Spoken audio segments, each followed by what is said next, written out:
What is up? DSP here, and welcome to another edition of The Hateful Truth. Today's going to be a very unique episode because we're actually going to be discussing a game in a genre that I almost never play. And it's actually the first of this type of game that I ever played on YouTube. And I have to say I am pleasantly surprised. It could have gone either way. And this game actually has some history and a little bit of interesting twist to the story of its release that we can talk a little bit about.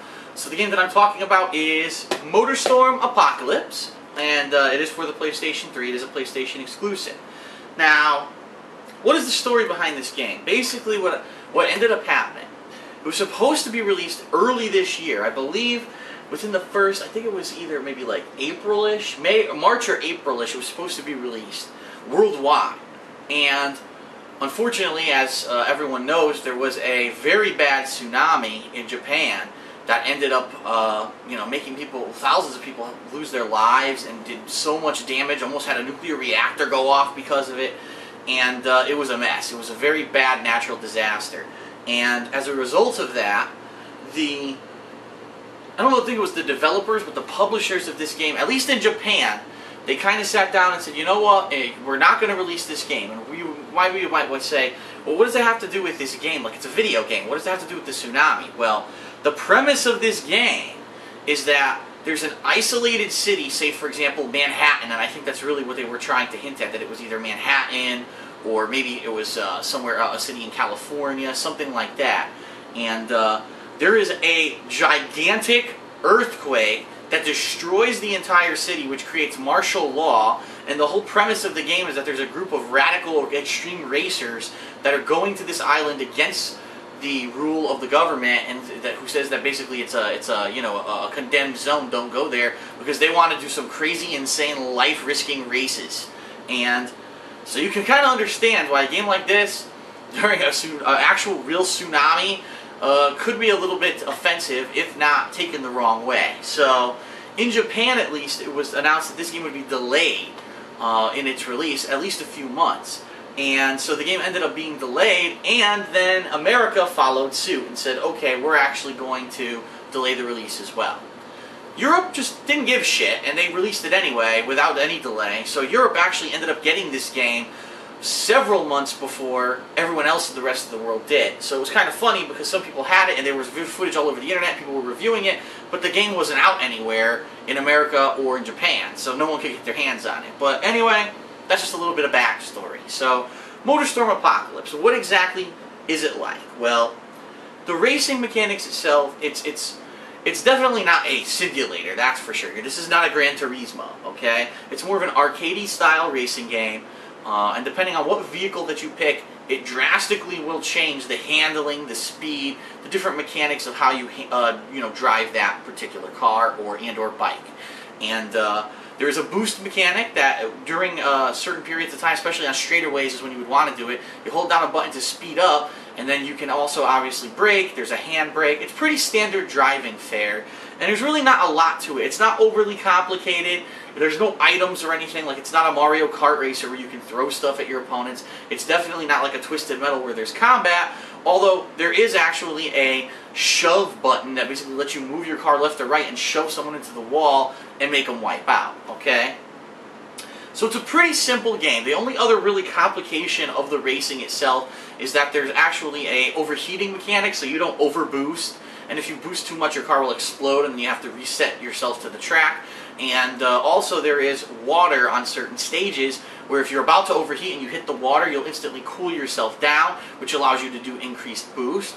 Or, when you're doing a super long jump, while you're in midair, if you just release everything, including your gas and your boost and everything, your boost will usually begin to cool off. So as soon as you land, you can reboost again. So there are a couple nuances in the gameplay that allow you to drive faster and get ahead of your opponents, okay? Besides that, that's pretty much the meat of the gameplay of the game. And what I'll do is we'll talk a little bit about this campaign, and then we'll also go into the multiplayer and the different things that you can do with it. Okay, so the campaign of Motorstorm Apocalypse, as I said, it's about a group of racers who are just really crazy. Let's face it, they're obviously insane if they're going to go out to this island and do all this kind of extreme racing. But they go out on a freighter, and they have a whole a whole fleet of vehicles that they're taking with them to race on this island. And so the overlying story of the game is these racers are doing different kinds of races, and then within a 3-day period, as soon as the end of the second day happens, there's a gigantic earthquake that completely destroys the island, and everyone has to get the fuck out of there. And that's the basic premise, with a couple other minor things happening, such as there's actually squatters on the island who never left, even though it was evacuated, and they'll attack you by throwing Molotov cocktails and other things at your cars while you race. And there's also a private security force who's on this island, whose job it was to try to maintain order there, and now that you're there, you're obviously causing all kinds of havoc and chaos, and they try to stop you as well by shooting at you and doing things like that. So those are the only real minor things that kind of affect the story. The campaign itself has 3 different playthroughs, 3 different levels of difficulty. There's a rookie, a pro, and a veteran campaign. And each campaign has you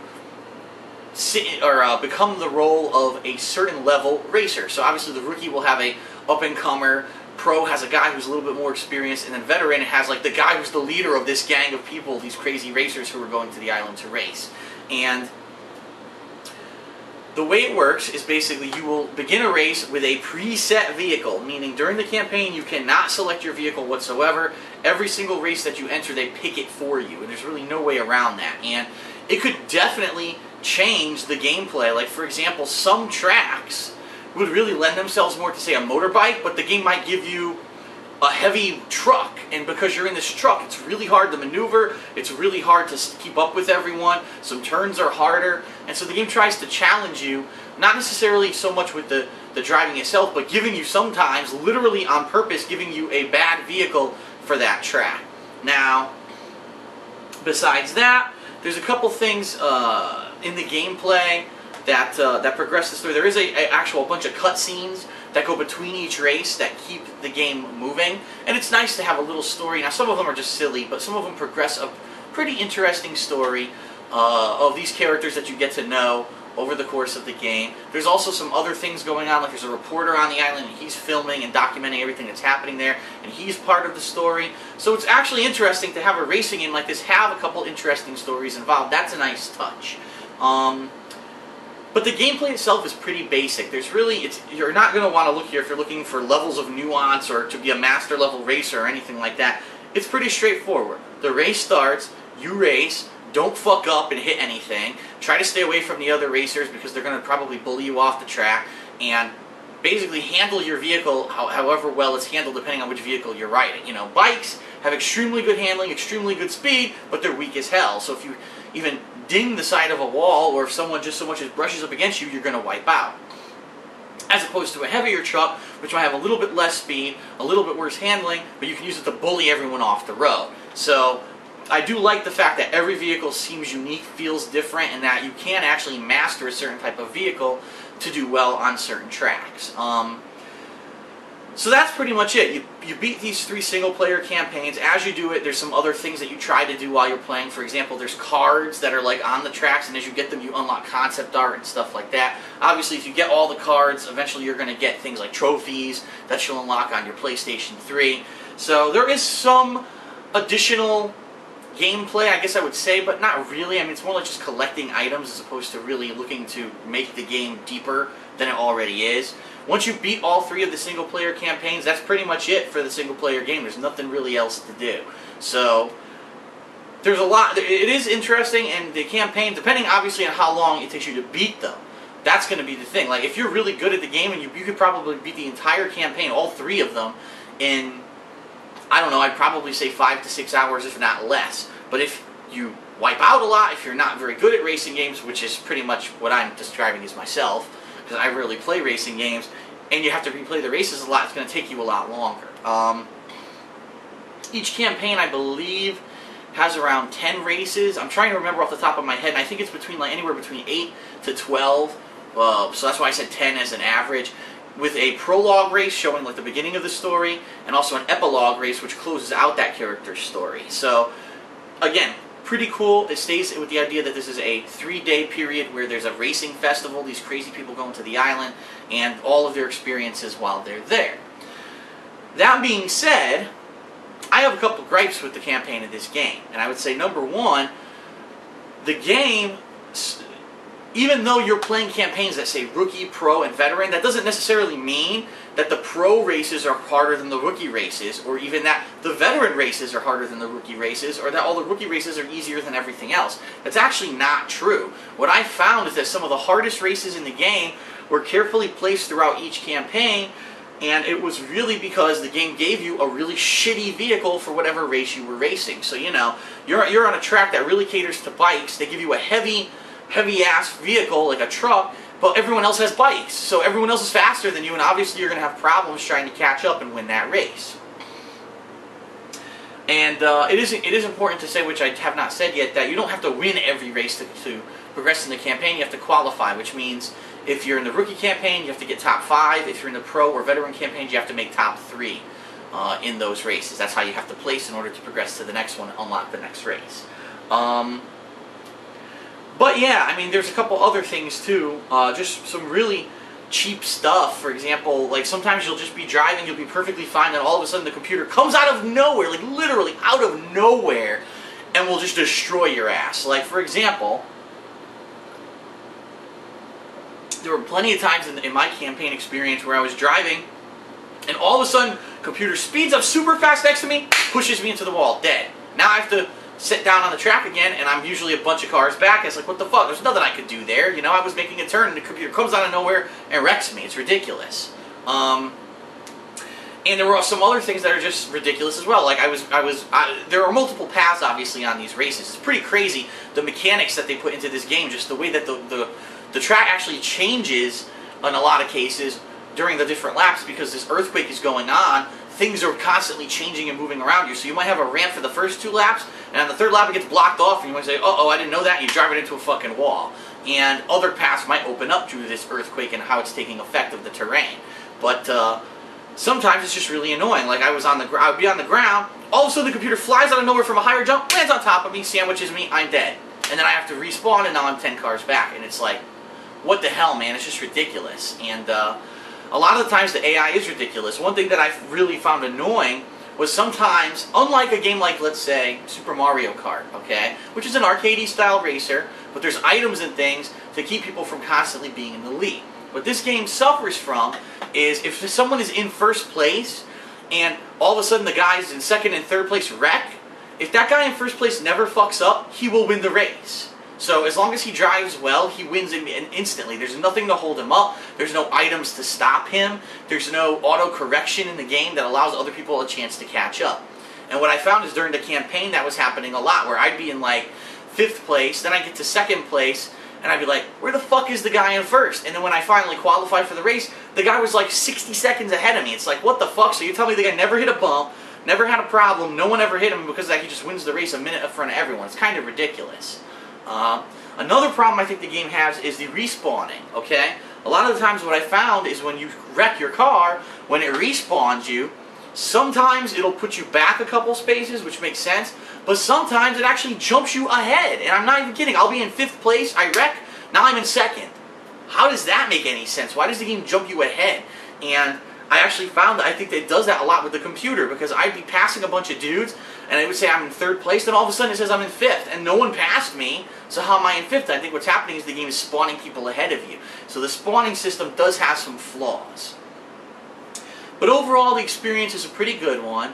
The graphics in this game are amazing. Let me put it that. There's so many different environmental effects.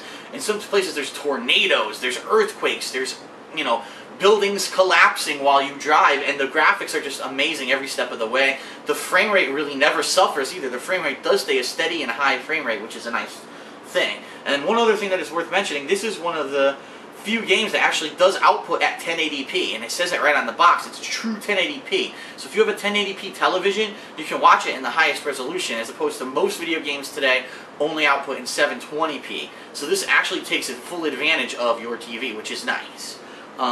It also, I think, has DTS surround sound. So if you have a really good sound system that can do high quality DTS audio, this game has it, and that's another nice plus. So that's for the campaign. I should talk a little bit about the online play, and to be completely honest, nothing too complicated in the online play. I think it's very basic, but that's really what the game was meant to be, a very basic racer. And there's different kinds of races. There's regular racing, where it's just a race and you place in the race. Then there's elimination races, where you basically, the guy in last place gets eliminated after every certain period of time. So let's say 20 seconds go by, the guy in 12th place is gone. Then another 20 seconds go by, whoever was in 11th place is gone. All the way up until first and second, and then the one survivor who never gets eliminated wins the race. So there are a couple different variations of races, but not too many. There's only 1 or 2 different variations. Now, in online play, you can actually level up by getting points for winning races and placing higher in races and doing different stunts and such. And by doing that, you actually will unlock better abilities for your car, and you can actually customize whatever car you select for the races. I guess it is important to note that it is a given, but on online play you can choose whatever car you want to drive. You don't have to have a predetermined car like it happens in the campaign, so you have a lot more control over what you do, and you can master a certain vehicle type a lot easier than in the campaign, where you're playing with a different vehicle every single race. So the online play is good. When I did play it, I was able to find a match right away. There were a couple connection issues at first, but once I got them sorted out, jumped right in. And it was funny because I played this game, online months after release, because remember, PlayStation Network was down for a long time. And so by the time I finally played it online, I was surprised to find there were a lot of people playing it. And so apparently it is a pretty popular racing game, and it probably will not be too hard for you to find a match if you want to find one. Problem being, a lot of people are already really good at the game. Like when I played it, there were already people who were like highest level masters of the game, mostly because in Europe they had the game for months ahead of America and Japan. So it was kind of unfair. I was racing all these people from Europe and they were kicking my ass because they had the best loadouts for these vehicles and they were just really able to handle the terrain a lot better. But one other thing that I do want to bring up is exactly like I said in campaign, that problem with the guy in first and going off by himself and being able to win the race easily if the guys right behind him crash. Same thing with this. A lot of the times when I was playing online, I found, the guy in first, second, and third have no problems at all, and they speed off and qualify, but there was a wreck between the 4th, 5th, 6th, and 7th place, and then you can never catch up. There's really no opportunities if the people who are driving are really good and not crashing or making any mistakes. There's no opportunities for you to catch up to these guys. There's no super secret shortcuts that are going to be a shorter way to go to save you time. There's no boost pads like in Mario Kart or anything like that. There's no items, like I said, or weapons to take people out. It's pretty much if they're ahead of you and they don't crash, you're pretty fucked. So you're determined, or you're dependent upon the people ahead of you making mistakes. And like I said, unfortunately, Europe got this game a lot earlier than the rest of the world, so if you're playing people in Europe, you're pretty fucked, because they're probably really good, they probably have the best loadouts for their cars, and you probably have no chance of beating them. So that's the extent of Motorstorm Apocalypse. And when I really think of the whole game as a complete package, first of all, I have to compare it to other games that I've played, and I've played the Mario Karts, and I've played racing sims like Gran Turismo, and I'll be honest, I absolutely hate the racing sims. I think that they're a complete waste of time, and they're just for car aficionados, which I don't understand, because I've never been like a giant fan of cars like a lot of guys are, so for me that kind of game doesn't even really appeal to me. This, because it is an arcadey style game, with a cool story, with some nice graphics, with some pretty decent online play, it definitely appealed to me a lot more than one of those racing sims would have. And so, comparing this to how much I enjoyed it and comparing it to the other racing games that I've played in my life and the other games that are out there right now, I'm going to give Motorstorm Apocalypse a score of 7.5. I think that it could have gotten a higher score. I probably would have given it an 8.5, really, because it's that fun of an experience, but I probably would have given it an 8.5 if a couple things were fixed. If number one, during the campaign, you could pick whatever vehicle you wanted and weren't limited to have vehicles that basically create artificial difficulty on certain tracks because those vehicles don't do well on those particular tracks. I didn't like that aspect of the game. It was very frustrating, and it led to me having to replay many tracks over and over and over and over because of that. It was very annoying.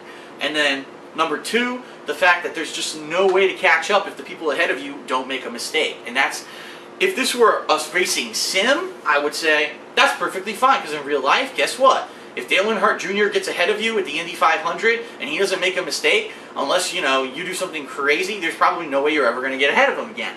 But in this game, this is an arcade game. This is an arcade racer, and so you should still feel, even if you're in 5th place, you should still feel like, man, I have a chance that I might be able to come back. Unfortunately, like I said, especially when you're playing online, if the people online are much better than you, you just don't have any chance to win the race. There's no way. There's no crazy thing that's going to happen that's going to make that person wipe out all of a sudden, unless they make their own mistake. And, there is no blue shell, let's put it that way, for Mario Kart fans. There's no blue shell to stop the guy in first place from dominating everyone. So I feel like if there was a way to maybe shake things up a little bit and make it so that if the guy in first doesn't always win, then I think that maybe the game would have gotten a better rating. Because again, it's striving to be an arcadey racer with really good graphics. And that's really what it pulls off well, except for that fact that, again, there's really no way to stop anyone who's ahead of you like that. So Motorstorm Apocalypse, I liked it a lot. One other last thing I would like to say is the soundtrack I think is outstanding. A lot of really good songs and techno remixes and things in there that keep you bobbing your head while you're racing and keep you excited into the race. So pretty decent game, pretty well all around. I definitely like the fact that there's 3 campaigns with interesting stories. They didn't have to do that, but it really adds to it.